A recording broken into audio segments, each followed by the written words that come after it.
আচ্ছা, ধন্যবাদ। আপনারা জানেন যে নোয়াখালী জেলার অন্যতম প্রধান সমস্যা হচ্ছে জলাবদ্ধতা।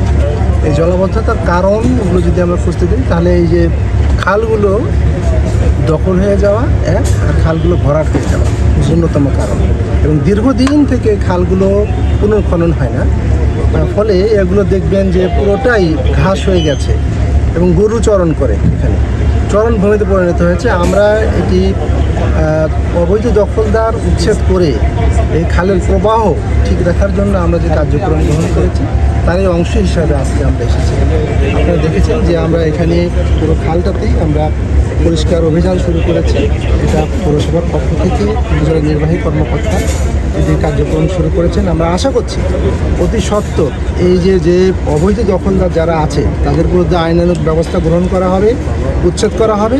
পাশাপাশি এই খালটা পুনর্খনন করে আবার প্রবাহ সে আগের মতো নিয়ে আসা হবে, এই আশাবাদ ব্যক্ত করছি। সবাইকে ধন্যবাদ।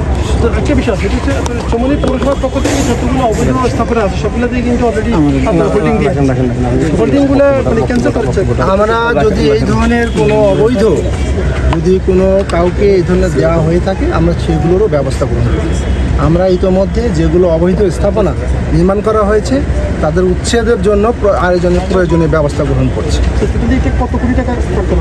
আচ্ছা, আমরা ইতোমধ্যেই একটি প্রকল্প গ্রহণ করেছি। এখানে 2 পাশ দিয়ে ওয়াকওয়ে হবে এই খালের, এবং 600 মিটার এর মধ্যে এটি 15 কোটি টাকা মতো একটি বরাদ্দ আশা করছি আমরা, বলে আমরা সত্য কাজ শুরু করেছি।